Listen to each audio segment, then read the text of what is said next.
L'agence touriste, c'est vraiment à pleine commune, info et bon plan. Bonjour, Bonjour. nous sommes de retour avec l'agence touriste et aujourd'hui nous partons aux Archives nationales pour voir l'exposition Hibakusha. Donc si vous êtes prêts, suivez-nous.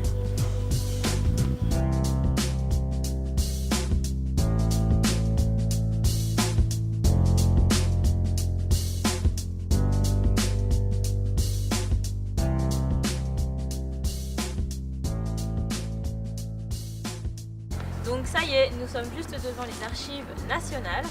Alors un petit point sur l'histoire de ce bâtiment. C'est donc en 2004 que Jacques Chirac demande donc de construire ce bâtiment. Et c'est en 2013 seulement que François Hollande l'inaugure. On voudrait savoir c'est quoi les Archives nationales.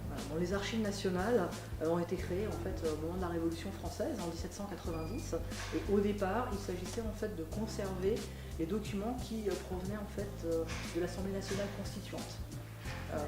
Pareil, après effectivement elles vont s'enrichir de tous les documents qui vont être produits par les administrations centrales de l'État.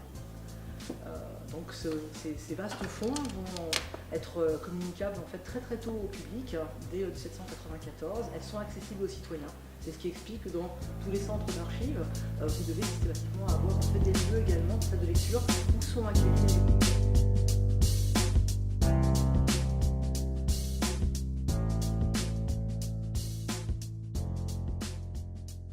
Nous voici donc dans la salle sur l'exposition Hibakusha. Donc je voulais vous présenter. Qu'est-ce que veut dire Hibakusha exactement? Alors le terme d'Hibakusha en fait est un terme japonais qui désigne les survivants dans le cas particulier de l'explosion atomique d'Hiroshima et de Nagasaki. Mais une des représentations possibles c'était effectivement le dessin.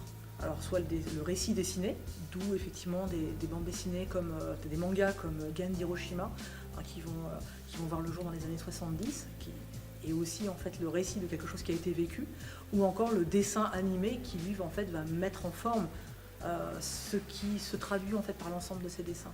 Et ce qui m'a frappé moi en découvrant également l'exposition, la proximité qu'il peut y avoir entre des récits écrits et ce qui est effectivement dessiné. En fait, il va y avoir une campagne qui va être lancée et un appel en fait pour que les gens témoignent par le biais du dessin. En tout cas, merci de nous avoir récolté toutes ces informations et de nous avoir accordé votre temps. On sera effectivement très heureux d'accueillir les visiteurs qui souhaitent la découvrir. Donc on reçoit les publics de 9h du matin à 17h le soir. C'est une exposition également qui est ouverte à tous, qui est gratuite, à la fois au public scolaire et également à l'ensemble des visiteurs qui